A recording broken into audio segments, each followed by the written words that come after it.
Ito yung kanilang overload na halo-halo na yung mga laman. Let's try. Merong malaking chicken. May lechong kawali. Merong tuwalya.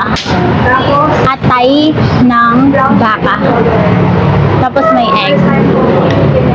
Let's try first.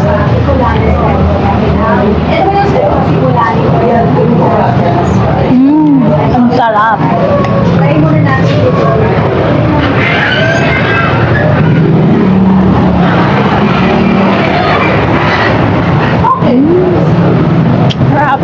Ito yung kanilang lumpia.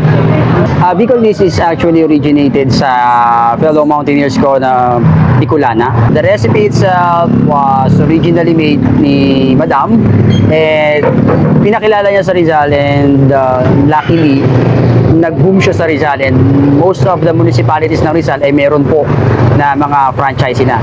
First and only franchise dito sa Bulacan, tayo po ay nasa boundary ng Pampanga at Bulacan. Kakaiba ng Bicolnese sa ibang mga lugaw is yung comfort food talaga na masasabi at yung lasa and also the texture of lugaw natin is kakaiba. Yun po ang pwede namin ipaglaban. Dito sa Bicolnese, meron po tayong tinatawag na overload which is nandun po lahat ng mga matitikman yung mga sahog like yung exotic, pinagsama-sama po natin yan.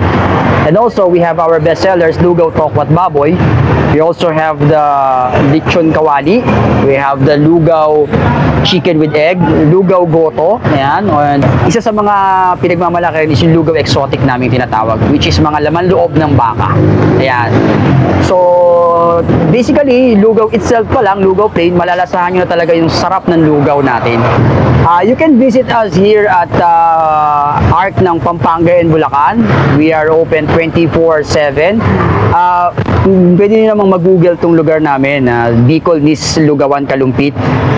Makikita nyo po siya sa Google at hindi po siya mahirap hanapin. Okay? Please visit us here. We're open 24/7. Thank you.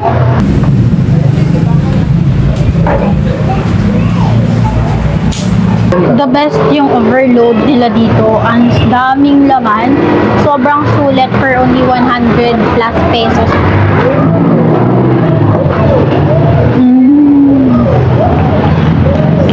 Daming laman.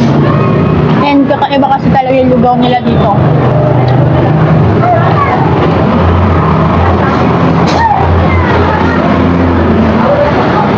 Wow.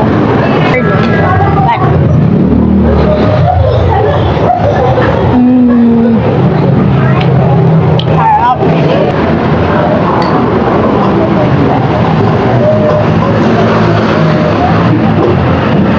Ito yung kanilang tokwat baboy na grabe yung serving, sobrang generous sa pipino at saka sa sibuyas, tapos ang lalaki din ng cut ng baboy and dun tokwa.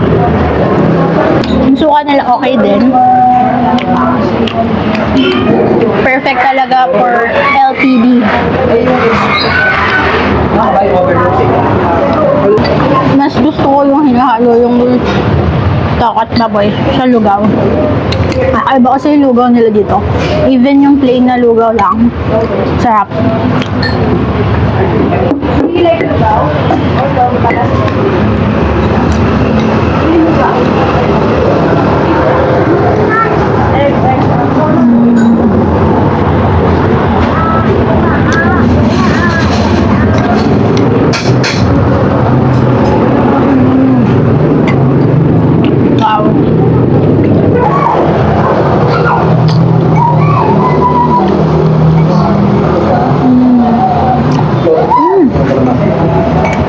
Ang sarap nung nung pinakamanok lang. Ang sarap nung pinakamanok na sa Rescaldo. Parang nakatinola type siya. So, ang lambot.